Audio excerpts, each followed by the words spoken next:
then that means that I have to shape up. Okay, hello, welcome to Global TV Talk Show, and Dr. Ken Lloyd, welcome again. Thank you very much. Nice to see you, Ed, and nice to be here. All right, John Verrico is going to be joining us. That's terrific. Good guy. And okay, Otter.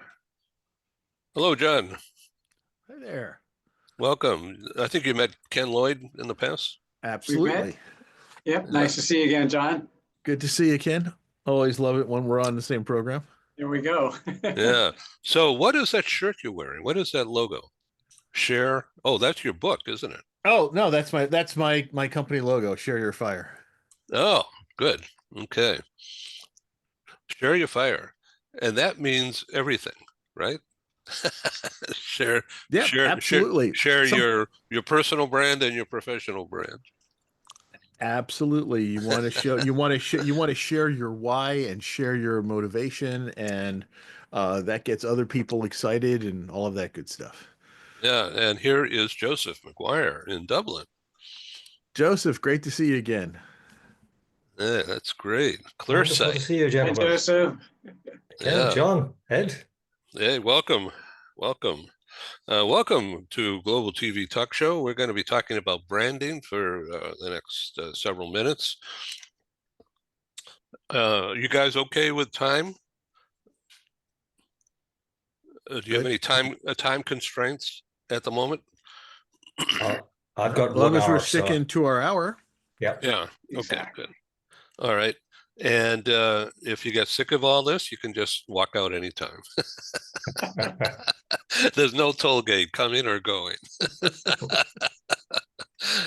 Okay, so Ken, how's business?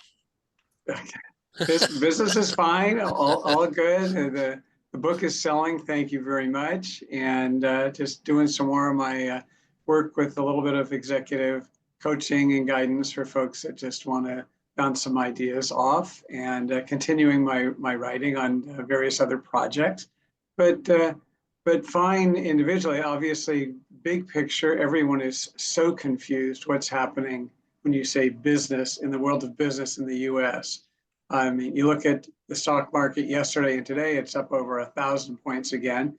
As people think, well, maybe nothing's going to happen with Jerome Powell, and maybe there is going to be a turn back on some of the tariffs and so forth. Just a lot of confusion and angst and anxiety as to where things are going. So I think the idea is keep ourselves focused, make the best possibly of each day, do what we can to help, and to share that fire with others. Yeah, John, how's things with you? Thanks for that great plug there, Ken. Things are going well.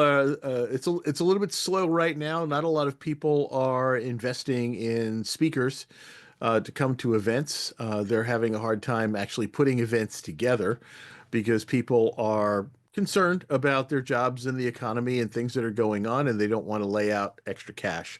And I'm seeing a lot of that at the moment. So I'm doing what I can and keeping the good word out in the world. We just published the Art of Connection, 365 Days of Abundance Quotes, and that book is out and on the street.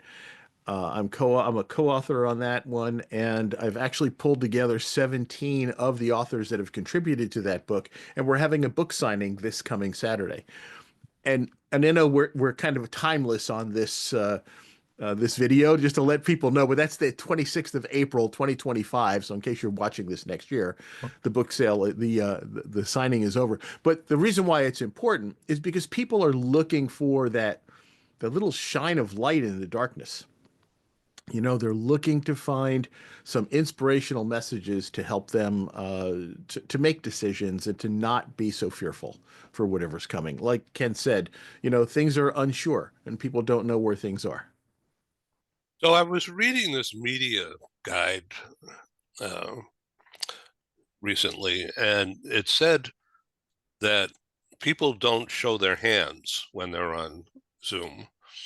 And so that's why I'm putting my hands together up here, but it looks like they're magnified. Doesn't it look like my hands are giant? You got huge hands there. But It's overwhelming. Look how big they are compared to my and your head. hands like this, though, that's a defensive posture. No, I was relaxed. I didn't know what to do with my hands. I'm Italian. I'm Italian. I talk with my hands. Yeah. And here's something that I've learned about Zoom, right? People who use their hands when they talk have a tendency, we normally keep our hands around here. Well, nobody can see our hands moving. They may see, an occasional thumb pop up or something, so they don't know what you're doing. And it's kind of creepy. So if you are going to talk with your hands, you want to make sure you get them up here around face height so that people understand what you're doing.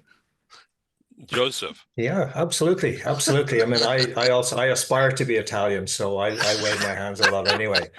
But that's the thing. When we meet somebody in person, the first thing we notice is where their hands are, what their hands are doing. And that goes right back to our ancient ancestry, because we had to know that people lived in small groups. They had to know if somebody coming was friend or foe, and they had to know instantly because it was a matter of life and death.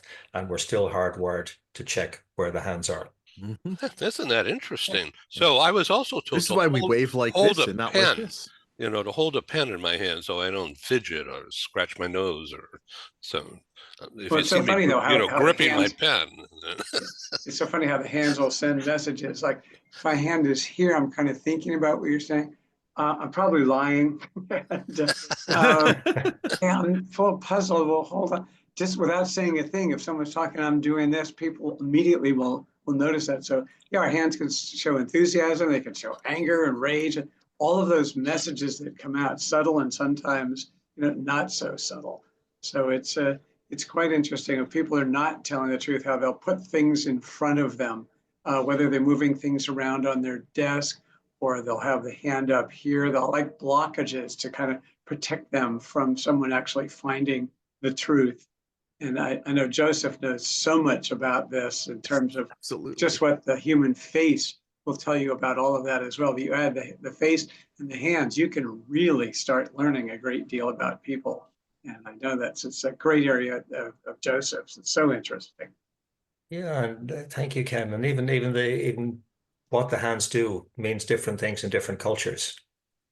Like I know I've mentioned before, my partner's Chinese, and when we were talking about something before, I can't remember what the topic was, and you put up this, and she said, "Why are you making the symbol for 10?"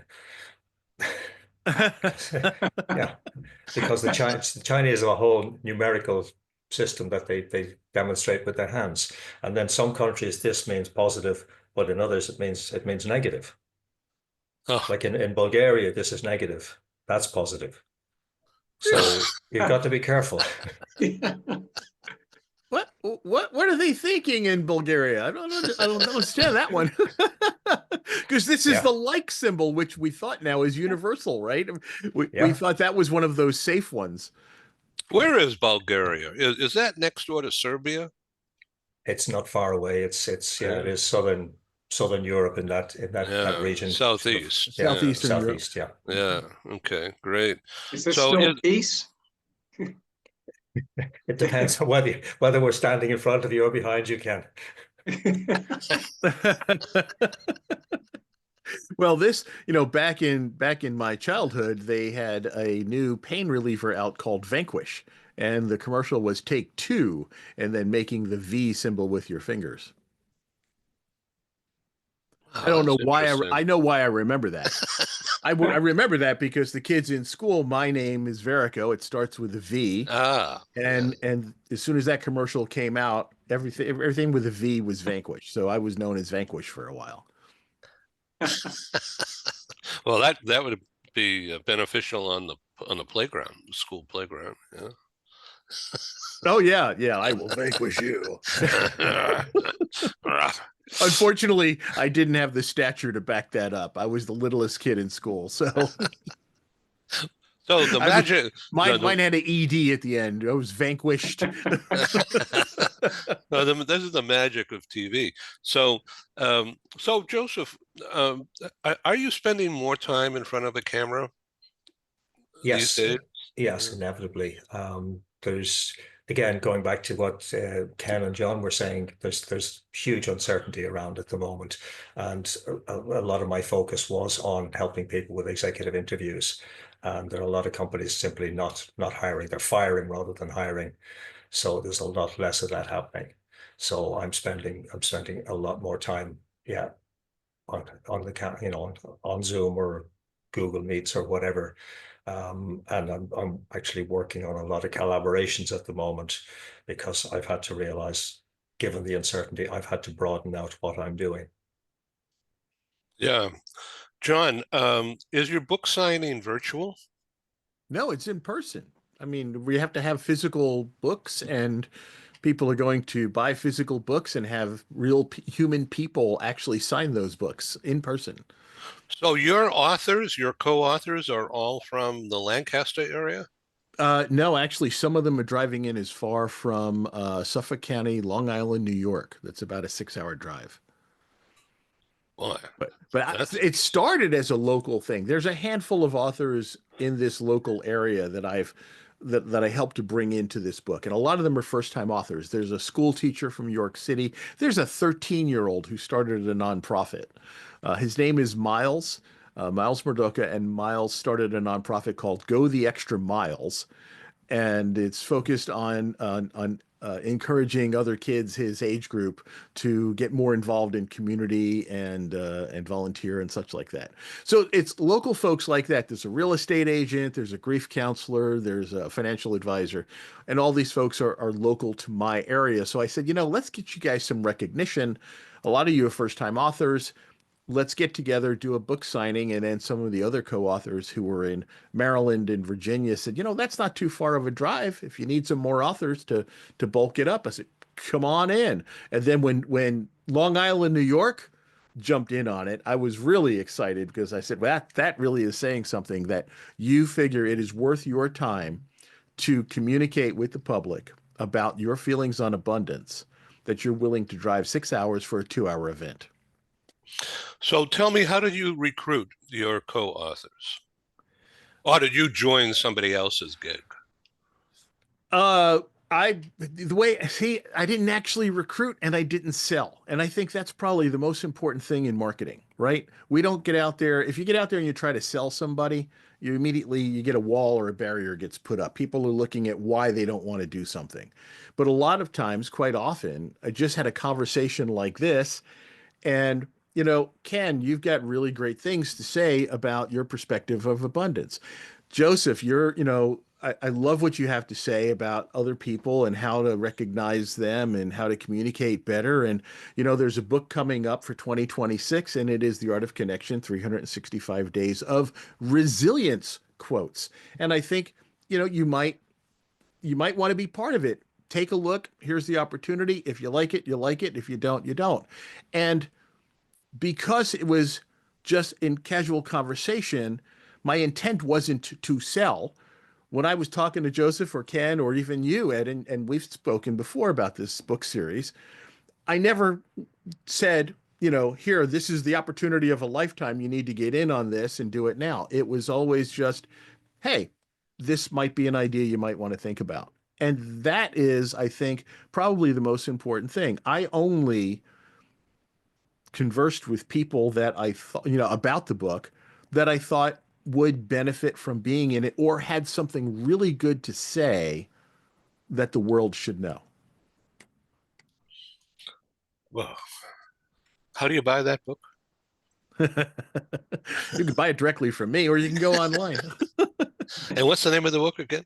It's called The Art of Connection, 365 Days of Abundance Quotes. And right now we are recruiting authors for the 365 Days of Resilience Quotes for 2026. Do you want to display the cover? Well, it's up there on my background, but I'll do this too. There you go. Oh, there we go. Yeah, Now, I couldn't. the Resilience Quotes book, the cover is going to be the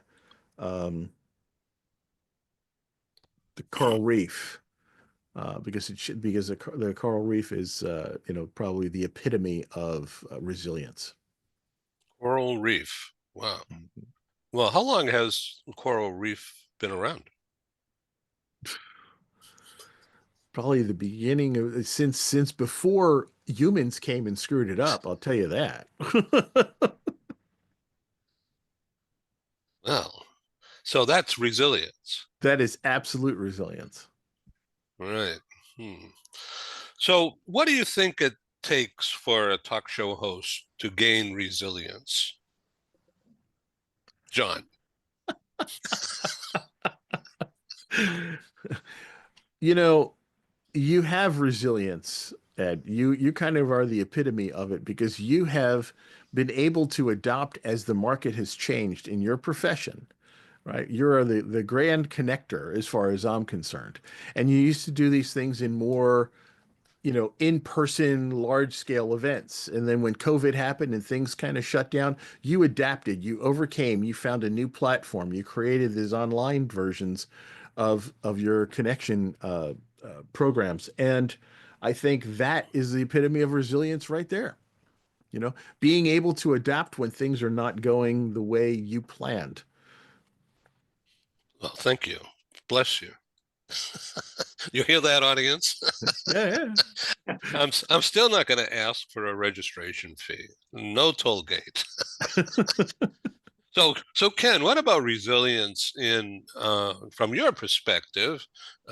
Dr. Ken Lloyd, a PhD in organizational development and something. I forget the other word. Whatever. Yeah, but why don't you take over, Ken?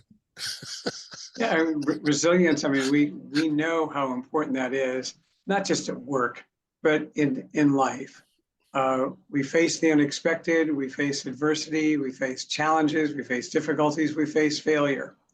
And in order to make the fullest of our lives and our careers, resilience is a very important factor. And it's easy to say that. Is that go say to someone, yeah, you need to show more resilience. Well, fine, you need to show more intelligence. I mean, what can I do here? But there are things we can do if we really set our minds to it all the way out to, Ed, you've demonstrated resilience. You've done a lot more than talk about it.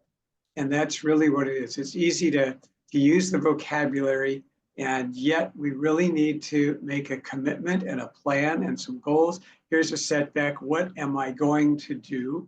And I need to set out a strategy and follow it to get there. And sometimes it's not a failure, it's a strength. You need some help. This has been so devastating. I don't see how I can handle it. I should talk to a friend, a professional, someone in the industry to kind of help me map out the best way to deal with it. It's a survival skill, but it's a skill for happiness and good feeling and enjoying more of life. Yes. Rather than focusing on the past. If we have resilience, we're looking, all right, what am I going to do to make the future better? And do I need some help to do that? And that's fine. And that's really okay. It's a smart, good, safe thing to do. So I think it's very important for individuals and for organizations to demonstrate and experience and live with resilience. I'm going to get to Joseph in just a second. If I can just follow up on your concept of resilience, but bring in the fire victims, LA fire victims. So many people have been wiped out emotionally. Never mind. Oh, absolutely. Yeah. And there is no overnight. I mean, you can't go to someone who has lost their home, all of their possessions, their neighborhood, their children's schools are now gone, as are the local shops, the temples, the churches, everything that made their community a community. You can't say, hey, you got to show some resilience here. Those who I know are actually, in many cases, seeking help. They're talking with friends. Their friends are listening to them. Friends are reaching out to help them. And a lot of them recognize, well, this is what's happened. It's tragic. It is beyond imagination to look at these communities, to look at Altadena, to look at the Palisades. It looks like Armageddon on speed. It is nothing like we thought we'd ever experience out in this area, certainly in this part of the world. But it's happened. And those whom we know, yes, it's sad, and no one's trying to say it's not, and you got to get over it. There's none of that. It's trying to help them and having their friends and support system work with them as they go and rent, as they try to find other houses, and some of whom actually leave. My biggest concern, frankly, is certainly for the adults, but the children who've experienced this. They're coming off of virtual learning because of COVID, and now they've lost their circle of friends, their school, the home base. What must they think about life? I mean, not that anyone ever grows up with absolute certainties, but what can they really count on? And it's extremely sad. And that's where a lot of counseling and guidance is going to be needed, in particular for the young people. And I don't want to say they need to have resilience, just to handle this, to cope, and to move forward. It's extremely sad. A great question, Ed. No easy answers, but those whom we know are reaching out for friends, and not financial, but just emotional support to get through this. It's been more than devastating and quite unimaginable to see what they've gone through. Joseph, how do you notice that someone is a fire victim, mentally health wise? Are there facial signs that would not betray them, but display them? Yeah, not necessarily specifically to do with fire, but trauma. Absolutely. Yeah. For me, it'll be very evident in the eyes, especially, but it'll also be evident in the posture. It'll be evident in their breathing So when you say patterns. the eyes, are you looking at sad eyes? I'm looking at usually sad eyes, tired eyes,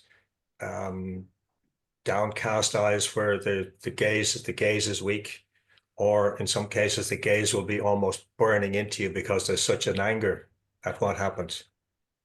Because people will have all sorts of different responses. Some people will be absolutely devastated. Some people will be so angry with the world, angry with God, whatever you want to call it. And some people will just be in a constant state of grief and tears. You can't predict how anybody is going to behave when they experience such trauma. Is that a social danger zone? It sounds like it's an imminent crisis. It's about to explode. Oh, it can be. Absolutely. And going back to what some of what Ken was saying there, there's a need to have good counsel and counseling available. And we need to have that available in any given group, in any given environment, society, school, regardless of what is happening or what has happened. We need to have wise people, or access to wise people around us. And one other particular thing I'd like to just touch on there is when many people experience trauma or life-shaking events, I won't say life-shattering, but life-shaking events, they withdraw into themselves. And that in itself creates further problems, not just for themselves, but it can create problems for the people around them. And so many people are of that mindset that, oh, I can't ask for help, regardless of the circumstances. And one thing I would like to put out there is that when we ask somebody for help, we're actually giving them a gift. We're allowing them or encouraging them to demonstrate their humanity and to demonstrate some of their greatest strength. And if we can see it from that perspective, it changes the pattern. And then we can get into the whole idea, okay, you've helped me and I'm back on my feet again. I can pay it forward. John, I want to ask you, and you can redirect me if this is not appropriate. You've recently retired successfully from 40 plus years working for the federal government. There are a lot of people right now who are, I would think, under huge stress from all the stuff the show is not political, but it's about life. So, John, what's your perspective about how some of the people who you know are now experiencing this trauma, mental trauma, this displacement, and are they receiving unemployment benefits? So as far as the unemployment benefits, I don't know. Every state operates differently how they manage unemployment. It's not a federal type of thing. But I will say that there is a lot of grief going on, and with any change, we go through the same cycle that we go through with grief, right? So a change in our environment, a change in our lifestyle, even if it's a positive one, we actually go through the grief cycle. You get this like the denial and the arguing and the all of that kind of stuff until finally you get to acceptance of whatever the change is. What's happening now is this is change that they didn't seek, this is change that they didn't ask for, and this is change for the most part in a negative way. So those folks who have lost their jobs, who've been forced out, who've spent their entire careers working for the benevolence of the people and serving the people, and that's why they went into government employment, not for personal glory. And I'm talking about the employees. I'm not talking about the politicians because that's a whole different creature. But they're going through this grief cycle. But I'm finding also that the people who are still there are going through a grief cycle. They're having to deal with increased workloads, changed workloads. Uh, their friends have been fired. They are having to perhaps represent something they don't believe in. And now all of a sudden they're being forced to work against their own core values or against their own personal ethics. Like a lot of people in the CDC or in the health organization where they're stopping the vaccine programs and all of that kind of stuff, and they've worked their whole career promoting these kinds of things, and now all of a sudden they're being told that they can't do that anymore. It's very, very challenging for people during this time, and this is where they've got to reach into their core and find their resilience. What do they do now? Do they just let themselves be defeated? Do they go and find something else to make themselves, to boost themselves up? Do they sit back and collect unemployment? Or do they uh, fight back in some fashion, to be successful despite what's going on around them? And I think that's where we all are in any situation, not just with the current politics, but in any situation. Life is going to, at some point, deal you a load of crap. And we have an opportunity. We have a choice to make. We can either sit around and wallow in the stench, or we can turn it into fertilizer and create something new out of it. Amen. Joseph? You follow that. Yeah. Obviously we're in a different situation here where it's not a case of different states having different rules.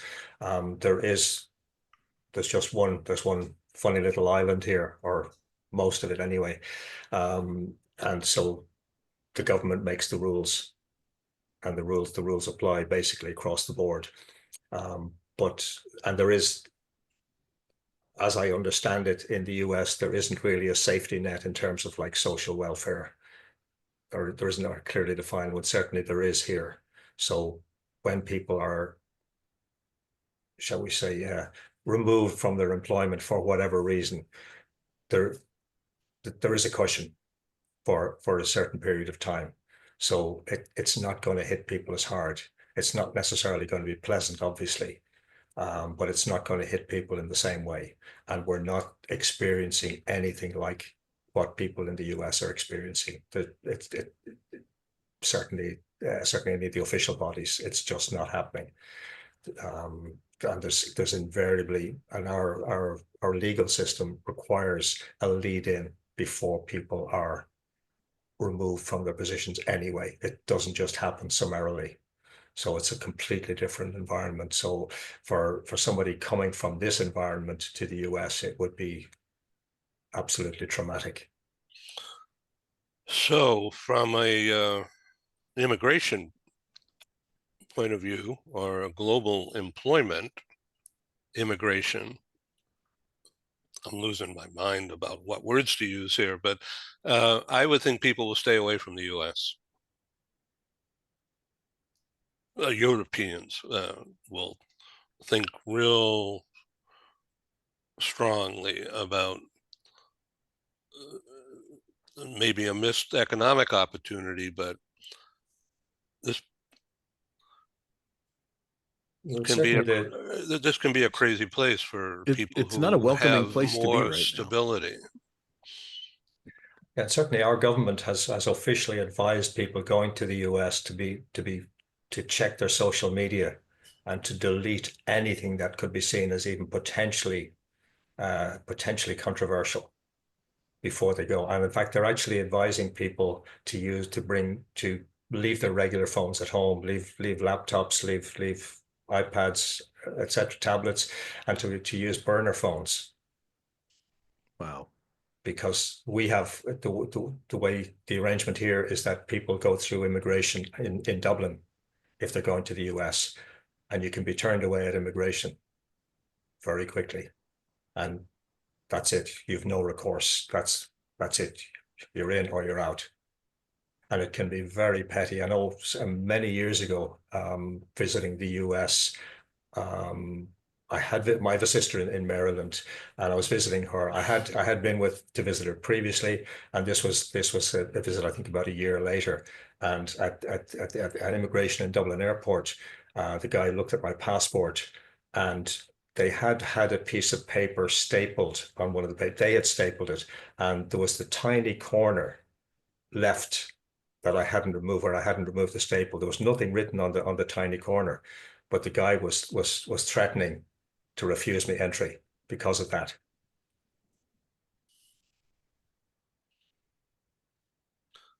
Well, there's an exclamation point, that silence.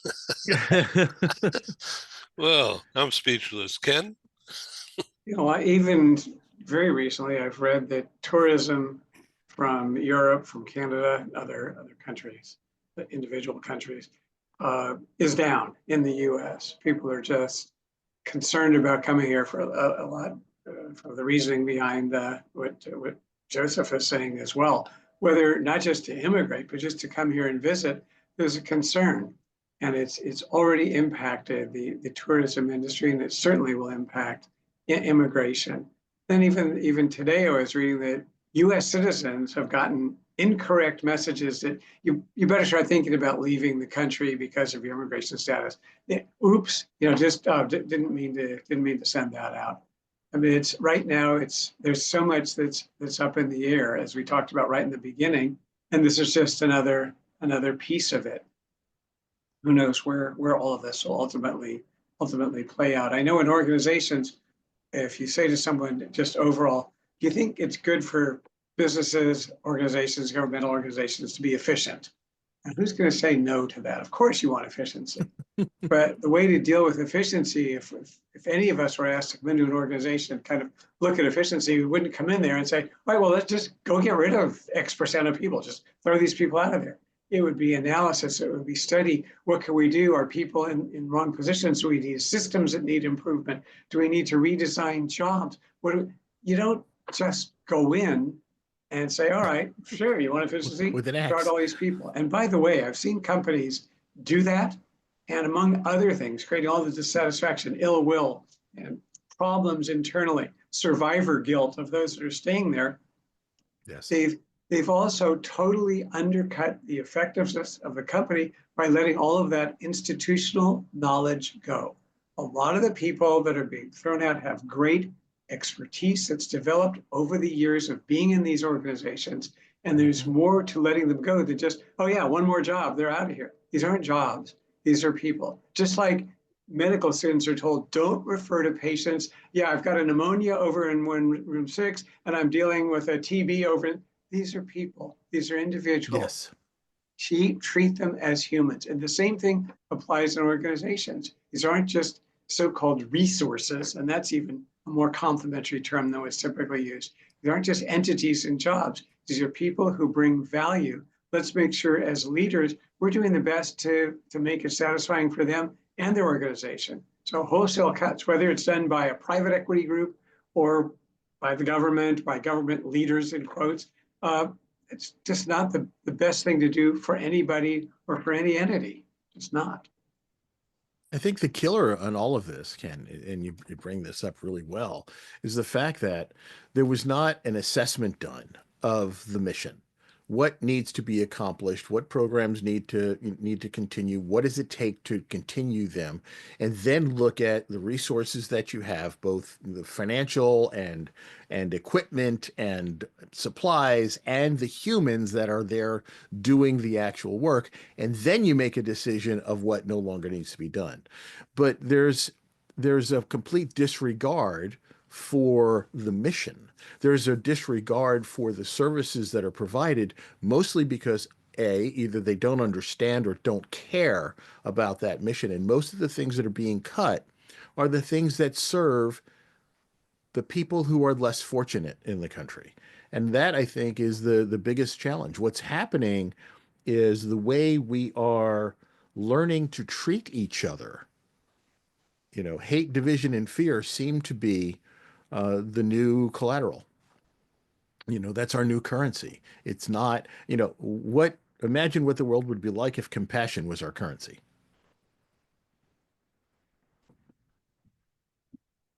Trying not to be political in the show. I don't really want that. But I know. it's I know. just So much let's talk about crazy. branding. Yes, branding. But I mean, that's exactly it, right? It's all about what you put out there that is going to make people decide whether or not they're going to do business with you, whether or not they're going to interact with you, whether or not they're going to visit your country. All of that is based on the image that is put out there. People are going to make a decision based on the exposure that they have. So if they hear that, oh, I'm sorry, somebody of your background and culture is not welcome here, why should they come? Somebody, if your business has a bad reputation or doesn't project the same values as your customer base, you're not going to get any customers. So it's all about what our public face is. And nobody knows more about faces than Joseph, right? What are the subtle messages that people put out there, and that helps others decide whether or not to interact. So Joseph, about faces, not about face, but about faces. What kind of a photo do you recommend to our TV audience out there for LinkedIn, like a headshot, or if you're sending, like for instance, I have started to use a photo of me that I particularly enjoy looking at. But I would comb my hair properly, and I was in a tie and a coat, and had even a pocket square, and it looks like I'm, Walter Cronkite. But You're dating yourself there, Ed. oh, I haven't had a date like that in a long time. So Joseph, I'm going to stop talking.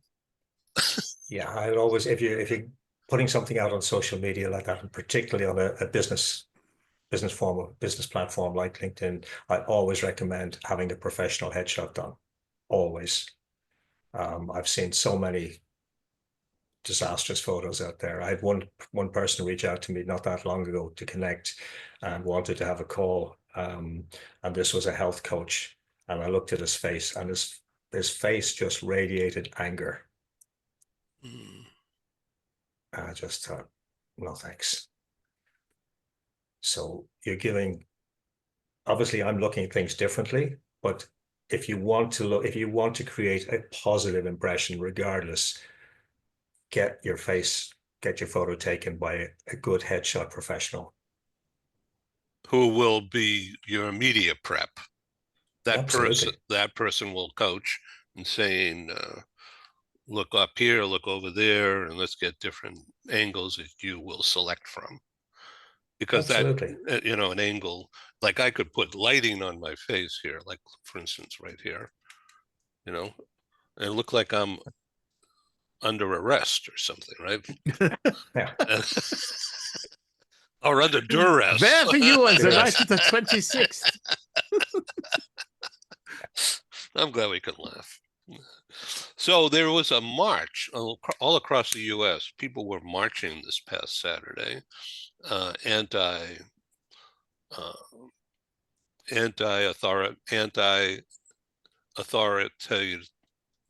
authority in the government, and therefore anti-President Trump. Thousands of people. We were caught up in it. We didn't go out to march in it. That was not our intent. But we were on the street where they were marching by, and they had, police protection all the way through. There were no incidents, thankfully. But it was really well organized, super organized, and funded by somebody. And people striking back, or speaking out, striking back, and willing to be seen and heard demonstrably in public, not just in San Diego, but in many places all across the US this past Saturday. Fascinating to be right there. At first, my heart was racing because I wasn't sure what was going to happen here, because there were police everywhere blocking traffic and guiding the marchers towards safety and continuation, not being intimidated or intimidating at all. And there were no incidences. It was all peaceful. And boy, the messages were loud and clear, not only in San Diego, but all over the country, that people are upset,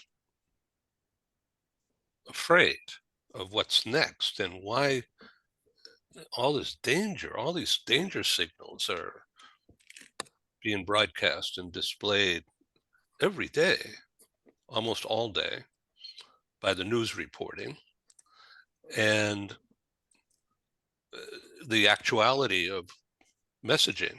And then all of a sudden, whoof, like in the last 2 days, everybody's playing nice and the stock market shoots up.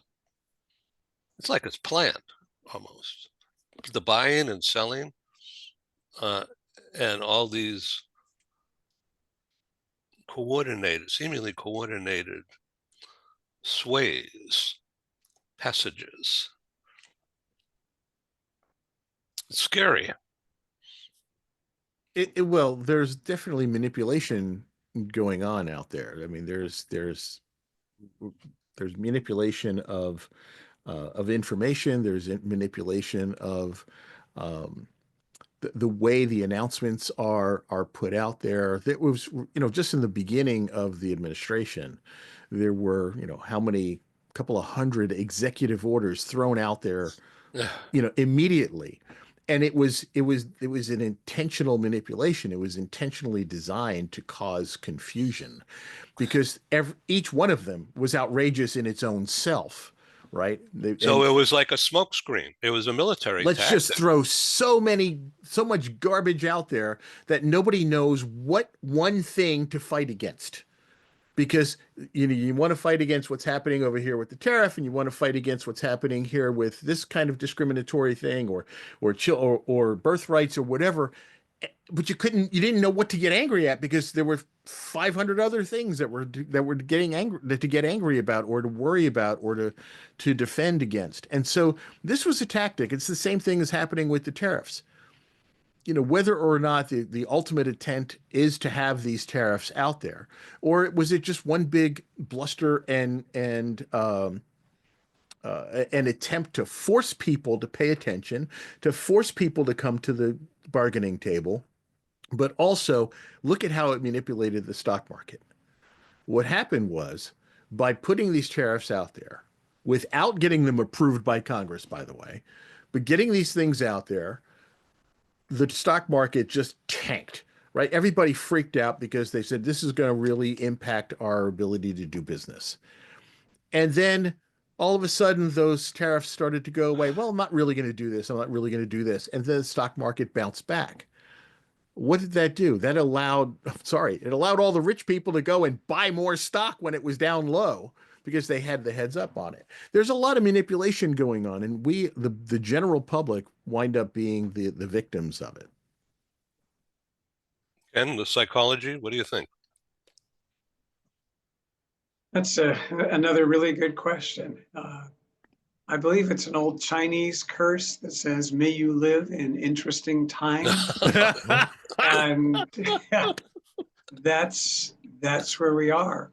Who can say what in the world, let alone in America, what's really going on? And as you look, whether you look domestically at the US, you look at what's happening in Ukraine and in the Middle East and beyond, it's so unpredictable, it's so unnerving. These are the times that we're in. If people feel that it's helpful to go out and peacefully demonstrate, that's great. I do emphasize peaceful. I'm a Berkeley grad from Berkeley in the 60s. I know about demonstrations for peace very well. But and I hope it's not naive. I've always been brought up to believe that light follows darkness and that we will get through this, whether it's through midterm elections or people pulling back or perhaps Congress stepping up more and doing things that they haven't done.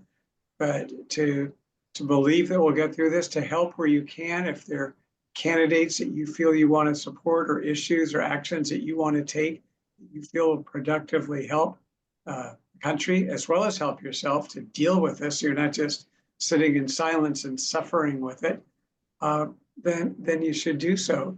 There will be no easy answer to this other than we need to have this time go by.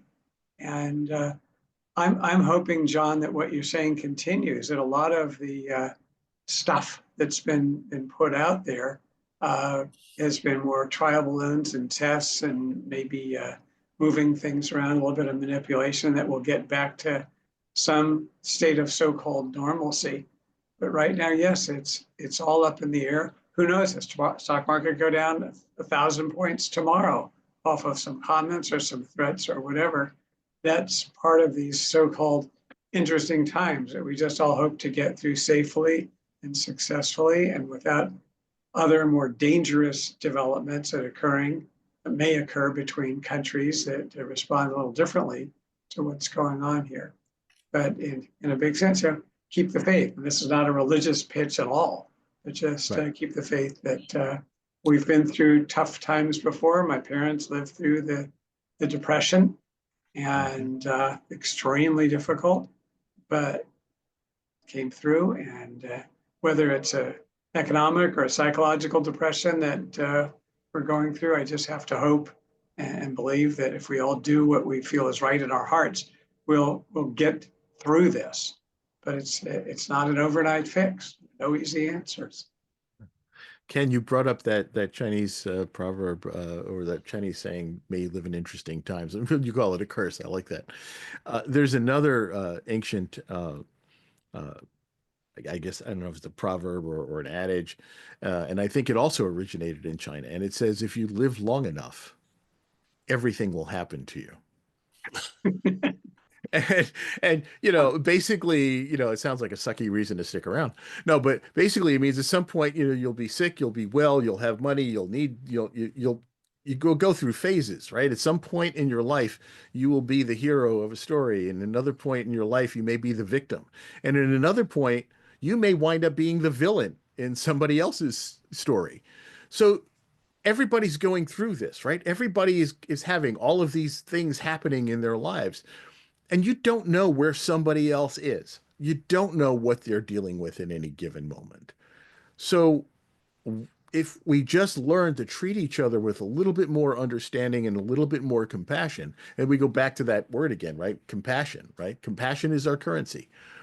Let's like take a little bit more time to notice the people around us, reach out that helping hand, give each other that opportunity to help each other. And grow together instead of trying to be so competitive. Like I said, you don't know where other people are in their cycle of life, and they don't know where you are. And so, like, just need to open our hearts and just be a little bit more compassionate and understanding. And I think that's what's confusing people right now. It seems to be that there's a streak of meanness going on and a lot of division, and people have gotten to a point where if you're this, then you're evil, and if you're that, you're not. And we've created real divisive markers now, much more than we used to be able to converse. We used to be able to have a discussion of differing opinions and then still, hang out together. Joseph, I'd like to ask your opinion. We have around 10 minutes remaining here. The Holy Father passed on Easter Monday.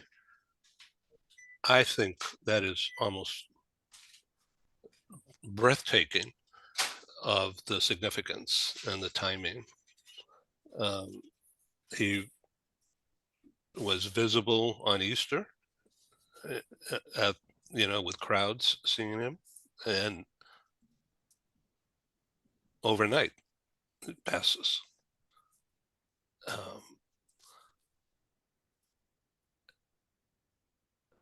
I'm struck by the beauty of that and the obvious and heaven sent meaning to everybody, not just Catholics.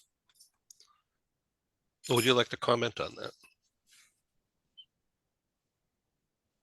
Bear with me Yeah. one moment to just ask for silence here in the room. Just bear with me a moment.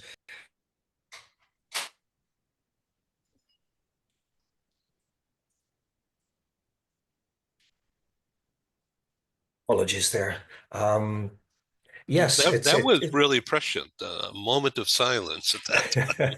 Well, yes. Well, silence can be profound anyway at the best of times.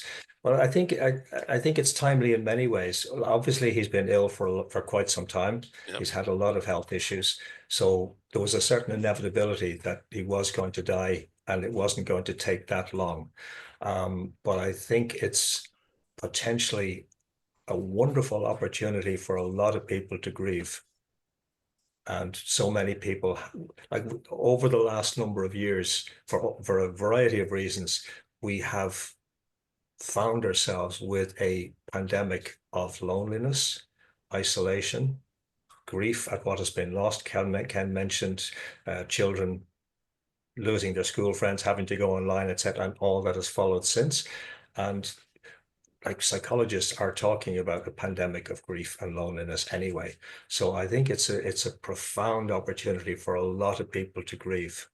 And we're seeing it I don't spend a lot of time looking at mainstream media, but we are seeing a lot, like groups, large crowds of people actually grieving publicly. And that can be a massive blessing in itself. That's just one aspect of it, obviously. We don't know what's going to come next in terms of who might be the next pope. There are forces behind the scenes. We know that anyway. That's like the Vatican is a